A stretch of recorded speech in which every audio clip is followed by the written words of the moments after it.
Sebelum kita membaca dan merenungkannya, mari kita tundukkan kepala, kita berdoa mohon bimbingan Roh Kudus. Ya Tuhan, bukalah pikiran kami dan terangilah dengan Roh Kudus, agar kami dapat mengerti kehendak-Mu melalui firman yang akan kami baca dan dengarkan. Amin. Pembacaan kita pada hari ini terambil dari Ibrani 10 ayat 19 sampai 25 dengan judul ketekunan. Jadi saudara-saudara, oleh darah Yesus kita sekarang penuh keberanian dapat masuk ke dalam tempat kudus. Karena Ia telah membuka jalan yang baru dan yang hidup bagi kita melalui tabir, yaitu dirinya sendiri. Dan kita mempunyai seorang imam besar sebagai kepala rumah Allah. Karena itu, marilah kita menghadap Allah dengan hati yang tulus, ikhlas, dan keyakinan iman yang teguh. Oleh karena hati kita telah dibersihkan dari hati nurani yang jahat dan tubuh kita telah dibasuh dengan air yang murni. Marilah kita teguh berpegang pada pengakuan tentang pengharapan kita, sebab Ia yang menjanjikannya setia. Dan marilah kita saling memperhatikan supaya kita saling mendorong dalam kasih dan dalam pekerjaan baik. Janganlah kita menjauhkan diri dari pertemuan-pertemuan ibadah kita seperti dibiasakan oleh beberapa orang, tetapi marilah kita saling menasehati dan semakin giat melakukannya menjelang hari Tuhan mendekat. Yesus berkata, yang berbahagia ialah mereka yang mendengarkan firman Allah dan yang memeliharanya. Haleluya.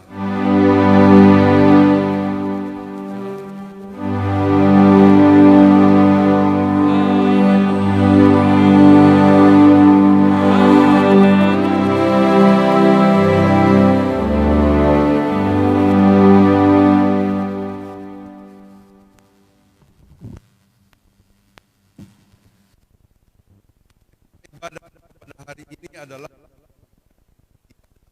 seperti yang ditekankan dalam bagian terakhir dari pembacaan tadi, ayatnya yang 25. Ibadah.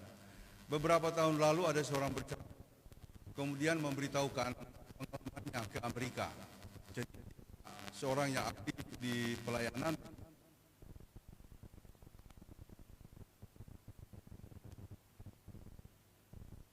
Amerika. Nah, dia berangkat ke sana dan dia punya keyakinan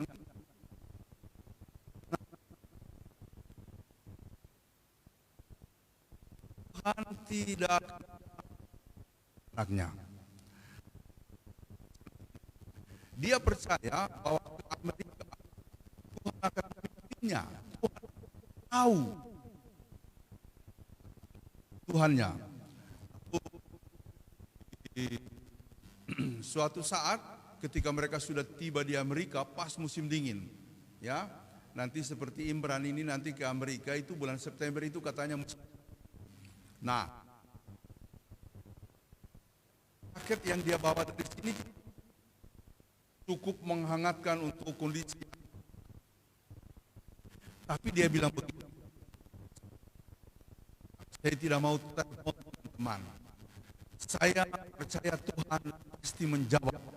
Tuhan pasti menjawab kebutuhan kami.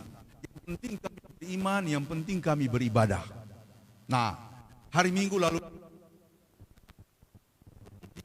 beribadah, ada pengurus gereja orang bule di sana mengatakan ini.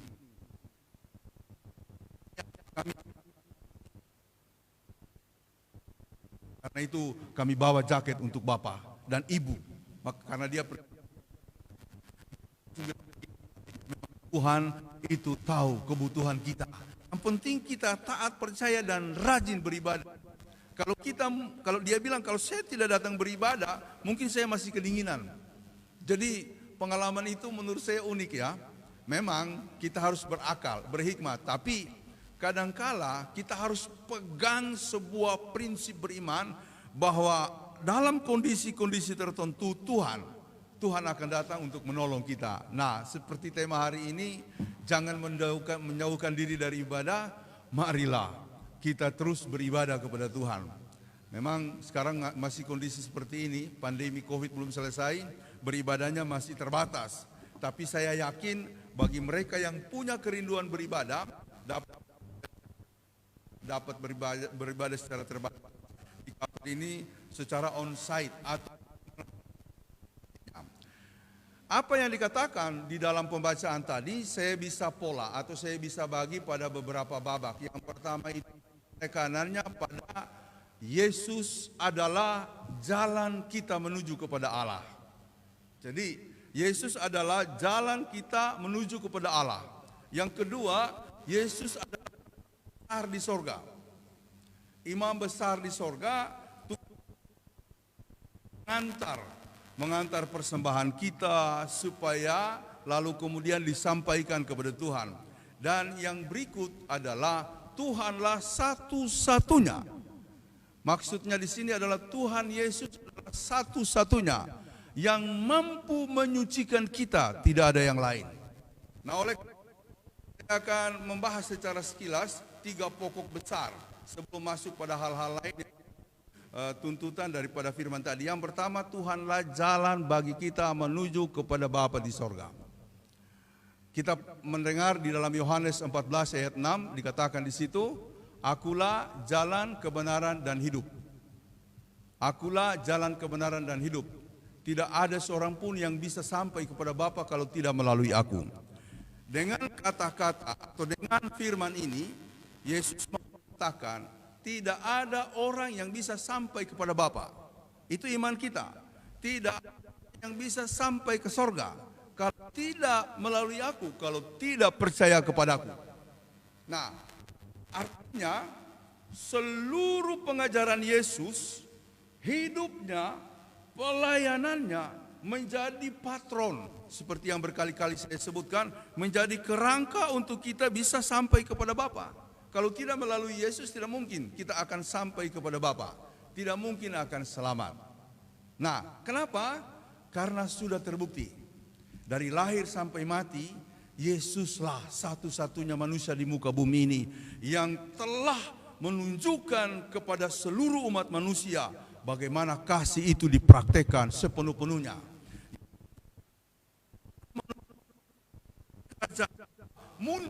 Atau kemudian tampak dalam pelayanannya. Tidak ada orang lain yang mampu melakukan itu selain Yesus sendiri. Itulah sebabnya dia mengatakan tidak akan ada orang yang sampai kepada Bapa kalau tidak melalui aku.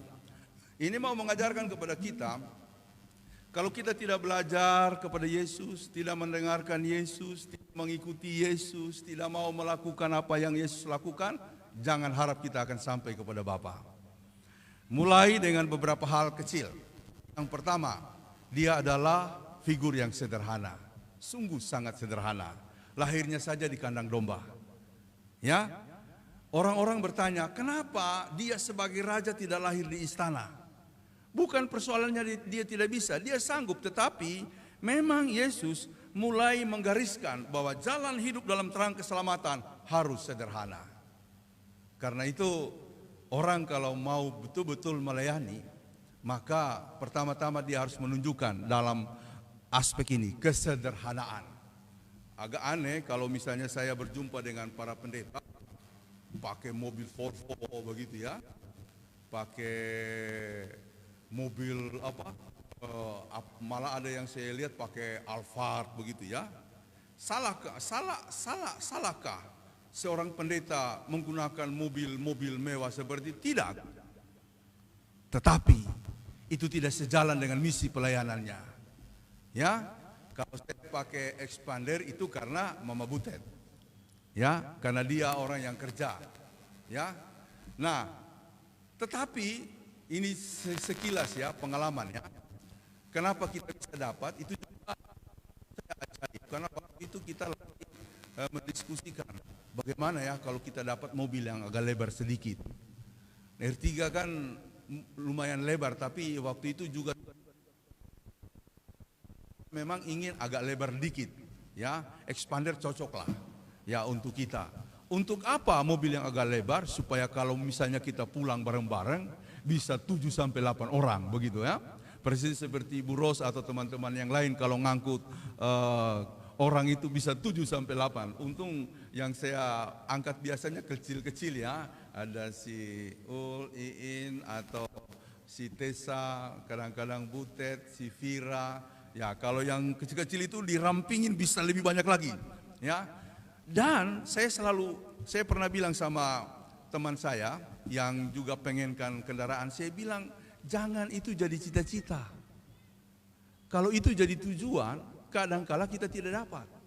Pertanyakanlah dalam diri kita, untuk apa kalau itu kita punya? Kalau cuma sekedar untuk diri sendiri, seringkali memang menjadi masalah.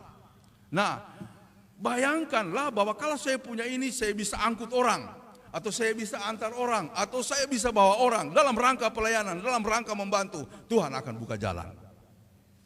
Karena itu bagian ibadah, bagian dari ibadah. Saya punya prinsip itu ya. Kalau ingin memajukan orang, buatlah orang lain maju. Kalau ingin menjadi baik, buatlah orang menjadi baik. Kalau ingin engkau berhasil, buatlah orang lain berhasil. Tidak mungkin kita maju, tidak mungkin kita berhasil, tidak mungkin kita baik kalau kita tidak melakukan itu untuk orang lain. Kata Yesus, kalau ingin orang lain melakukan sesuatu bagimu, lakukanlah itu kepada dia terlebih dahulu. Itu prinsipnya. Jadi Yesus mengajarkan kesederhanaan. Makanya agak kontradiksi, bertolak belakang kalau misalnya pelayanan tapi kemegahan yang diperlihatkan. Sekarang ini ada yang namanya teologi sukses. Itu menyesatkan. Katanya orang itu kalau diberkati harus kaya. Orang kalau mau disebut diberkati harus kaya. Itu menyesatkan. Benny Hinn saja, sejauh yang saya pernah dengar penjelasan beberapa orang, itu menyesali teologinya. Menyesal dengan teologinya. Yang mengembangkan teologi sukses harus kaya supaya kita tampak diberkati. Keliru. Nah, bukan berarti kita nggak boleh kaya, harus. Menjadi kaya itu penting. Karena dengan menjadi kaya atau kita punya kelebihan, kita bisa bantu orang tua, bisa bantu adik-adik, bisa bantu saudara. Maka itu ada seorang dulu pengusaha mengatakan, beruntunglah kita kalau bisa memberi bantuan daripada kita menerima. Oh, luar biasa kata-katanya itu. Jadi saudara-saudara, kalau melayani, terutama kami yang terjun secara full time dalam pelayanan, maka ingatlah, Yesus mengajarkan bukan kemewahan tapi kesederhanaan. Kalaupun kita punya sesuatu itu untuk dibagikan. Saya sudah bilang dulu kan tentang komitmen kami dengan Mama Butet waktu mau menikah, ketika kami sudah berencana, satu saja pertanyaan saya. Saya itu pendeta.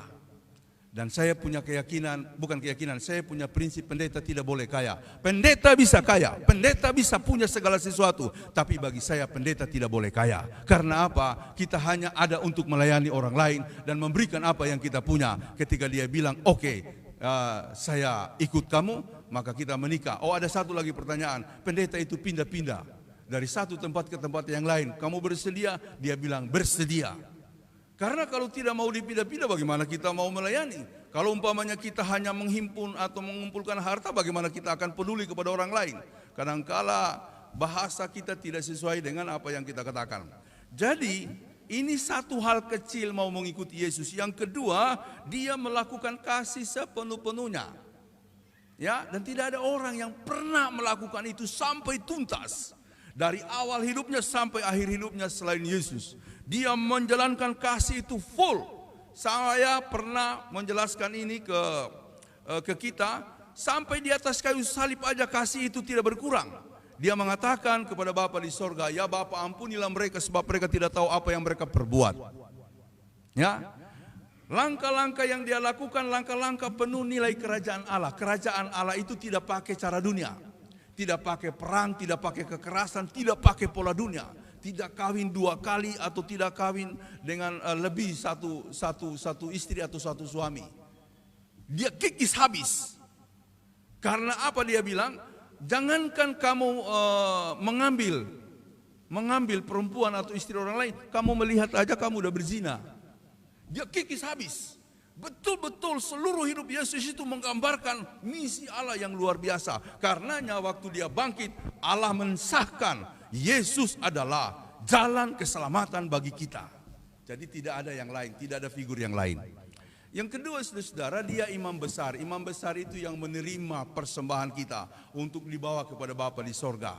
Imam besar itu bertugas di ruang maha kudus di dunia atau dulu di bait Allah. Sekarang imam besar kita bukan lagi di dunia, ada di sorga yang siap menerima semua doa-doa kita, semua persembahan-persembahan kita.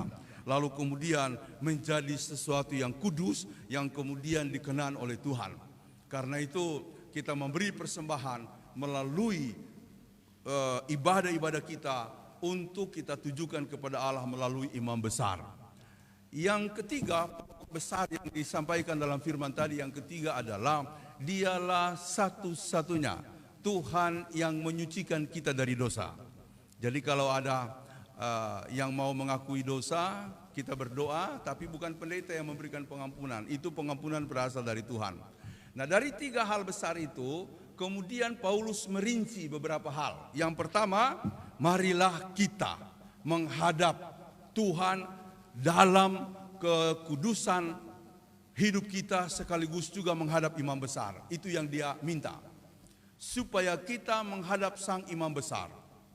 Ya, kemanapun kita pergi, ingat, supaya kita memiliki keberanian. Kata ini perlu ditafsirkan.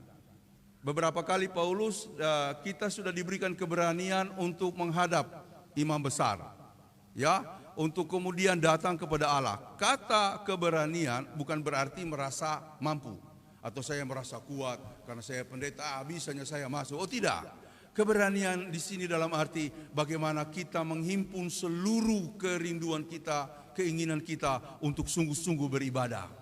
Menghimpun segala sesuatu yang disebut niat beribadah supaya kita menghadap sang imam besar. Maka di situ kita akan dimampukan. Jadi keberanian di sini adalah suatu kemampuan yang kemudian dijaminkan oleh Allah karena kita punya niat, karena kita punya kerinduan. Yang kedua, ajakan daripada Paulus setelah tiga besar tadi yang sudah saya sampaikan mengatakan begini, supaya kita peduli kepada orang, memikirkan orang lain. Supaya kita peduli dan memikirkan orang lain. Ada salah satu ayat tadi, supaya kita saling memperhatikan. Nah, kalau bahasa selanjutnya bukan cuma memperhatikan, memberikan dorongan, memberikan masukan, memberikan semacam nasihat supaya orang lain maju.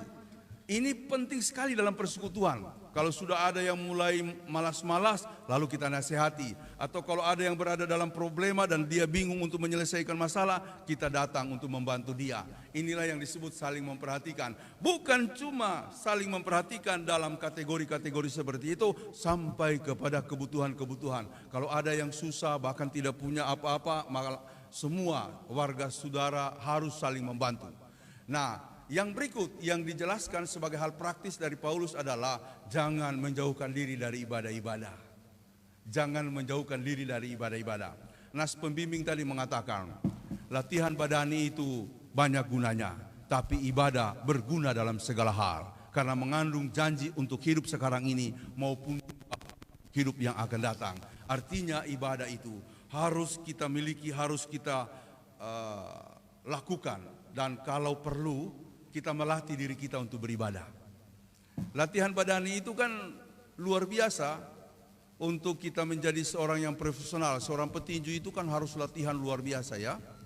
Latihan luar biasa, ya. Siapa ya petinju yang kita kenal waktu kita dulu masih muda, Elias Pikal, begitu kan? Ya, dengan dengan kick-kicknya dari tangan kiri itu, ya. Si siapa itu? Orang Korea itu yang sempat dia KO, bikin KO itu dulu. Ya? Siapa dulu? Ya? Bukan, ada yang Korea itu dulu kayak Don siapa itu. Wah, itu luar biasa. Tapi kan dia latihannya luar biasa memang kata pelatihnya. Dia latih dirinya luar biasa sampai kemudian dia menjadi juara. Kalau tidak latihan mana mungkin bisa menjadi juara. Nah, dalam hal ini Paulus mengatakan, latihan badani seperti itu banyak gunanya. Bisa membuat Anda juara, bisa membuat Anda menjadi seorang yang luar biasa. Kalau sebagai karyawan kita latih diri disiplin, pasti dia berhasil. Seorang pegawai, seorang karyawan, kalau telat-telat itu nggak akan berhasil. Tapi kalau dia komit, dia lalu kemudian taat, dia akan berhasil. Paling tidak dia akan dikagumi oleh orang-orang di tempatnya. Telat tidak pernah, bahkan kadang-kadang lembur pun dia mau. Kan saya dulu pernah cerita kan, Pak Andreas, orang Toraja yang dekat kami di Ciledug, dia kerja 35 tahun di PT Gramedia. Apa kelebihannya? Dia biasa-biasa saja orangnya, tapi dia dikagumin oleh seluruh orang, termasuk Pak Yakob Utama, pimpinan Kompas Gramedia. Karena apa? 35 tahun kerja, tidak pernah terlambat, tidak pernah terlambat. Ya, jangan katakan Alpa, ini terlambat saja, tidak pernah, udah pasti dia hadir. 35 tahun, tidak pernah terlambat. Mari kita bandingkan dengan kehidupan kita. Ya, berapa tahun sudah kita kerja? Kayaknya terlambat terus saya lihat ini ya. Kayaknya paling banyak terlambat kita. Tidak mau berhasil, tidak mungkin berhasil. Roba. Kalau mau berhasil, tetapkan hati, jangan terlambat. Jangan terlambat. Itu kalau orang tidak terlambat, itu pasti berhasil. Saya percaya, pasti berhasil. Nah, latihan-latihan seperti itu penting sekali untuk kehidupanmu. Tetapi untuk ibadah akan jauh lebih bermanfaat. Kalau kita latih diri kita, latih disiplin, latih serius, latih semua kehidupan beribadah kita. Pokoknya katakan dalam 1 tahun saya tidak mau alpa. Ini sudah masuk bulan keberapa ini? Bulan ke-6. Berarti kita sudah berapa minggu Pak Feris? Ya? Sudah berapa minggu? Sudah ada yang bolos? Sudah ada yang bolong? Sudah ada yang bolong ibadahnya? Ya? Dari Januari lalu, pokoknya minggu pertama. Ya kita hitung hari Minggu saja dulu ya. Karena di luar itu kan ada hari-hari khusus, hari Minggu saja. Jadi kalau kita misalnya kalikan sampai bulan Juni ini, kalikan 4, ya sudah berapa? Hitung sendiri ya. Tapi saya nggak usah hitung jumlahnya, saya cuma mau tanya. Ada di sini yang alpanya 1 kali saja. Alpanya 1 kali saja. Boleh tunjuk tangan? Wih, luar biasa, ikut semua. Tesa, berapa kali alpa Tesa? Ya, pernah alpa? Pernah juga ya. Dia tidak angkat tangan karena mungkin lebih dari 1 kali. 1 kali, ya kan? Atau jangan 1 kali, kalau 1 kali masih terlalu tinggi. 2 kali dia alpa. Dari Januari sampai ini bulan Juni, tanggal hari ini tanggal 13. Ada yang sudah 2 kali alpa? Oh, tuh Papa Indah, jujur 2 kali alpa, Tuhan berkati. Ya, 2 kali alpa. Ada yang 3 kali alpa? Ya, ada yang 4 kali alpa, 5 kali alpa, atau rata-rata 10 kali ya, di atas 10 kali. Nah, saudara-saudara, ada dulu pendeta tua mengatakan begini, sayang sekali kalau ibadah hari Minggu itu tidak kita ikuti. Sebab apa? Sebab setiap ibadah itu ada berkatnya, ada berkatnya. Jangan sampai kita lupa, jangan sampai kita lupa. Makanya dia selalu mengatakan begini, harus dihitung sudah bolos berapa kali. Sebab begini, seharusnya tidak perlu bolos, kecuali kalau sakit. Nah, karena apa? Selain kita buat di sini kan live streaming. Sekarang ibadah live streaming kan sudah oke, tidak ada masalah. Benar itu. Nah, kalaupun kita tidak ke sini, dari rumah kita tetap live streaming. Jadi, lagi pula, tidak terbatas. Tidak terbatas. Kalau misalnya tidak ikut yang jam 10 ini, bisa tunda. Mau nanti siang, nanti sore, sampai jam 12 malam. Berarti kalau kita tidak beribadah, terutama yang sudah 10 kali alpa, wah itu berarti sudah terlalu begitu ya. Harus bertobat ya, supaya kembali kepada sikap awal. Kata Paulus, ibadah itu berguna dalam segala hal. Berguna dalam segala hal. Karena mengandung janji untuk masa ini dan juga untuk masa yang akan datang. Jadi Pak Agung, yang tadi saya cerita itu, Pak Agung, itu betul-betul dia hayati betul. Bahwa kalau kita memang taat, lagi pula kita rajin beribadah, Tuhan akan menjawab. Tuhan akan memberikan apa yang kita perlukan. Jadi saudara-saudara, kondisi kita sekarang ini seperti yang berulang-ulang kali saya singgung, sangat berat. Tambah lagi mungkin kita mempunyai rencana-rencana dan tidak bisa terlaksana dalam waktu yang dekat. Atau barangkali juga kita mempunyai pergumulan-pergumulan terkait dengan kondisi ini ataukah terkait dengan hal-hal yang lain. Tidak ada kekuatan yang bisa menolong kita selain Tuhan. Karena itu berjumpalah dengan Tuhan melalui ibadah-ibadahmu, juga doa-doamu, melalui seluruh keinginan kita yang ingin berkomunikasi dengan Tuhan, maka Tuhan akan memberikan jawaban-jawabannya. Kalau tidak salah dulu saya pernah cerita ya, ada keluarga kami dari pihak Mama Butet, Marga Aritonang, dia tinggal di Palu. Waktu kami menikah, itu tinggal agak jauh dari Palu ya, tapi dia dengar ada Buru Aritonang, wah dia datang. Lalu kemudian cari kami, kemudian kami diskusi. Dia bilang dia sudah 30 tahun lebih ada di daerah Sulawesi, jauh dari Palu. Saya bilang, Rai, bagaimana kebaktiannya? Oh, saya tetap kebaktian. 30 tahun dia terus kebaktian datang di Palu. Itu jaraknya jauh sekali, tapi dia tidak pernah alpa untuk beribadah. Saya kagum sekali, saya bilang, Tuhan memberkati Lai karena prinsip itu tidak tergoncangkan karena jarak atau apapun. Saudara-saudara, orang lain meskipun jauh berusaha untuk beribadah, kita ruang untuk beribadah itu sangat terbuka. Mengapa kita kadangkala mengabaikan itu? Ingat sekali lagi, ibadah itu berguna dalam segala hal karena mengandung janji untuk masa kini dan juga untuk masa yang akan datang. Tuhan memberkati kita semuanya. Amin.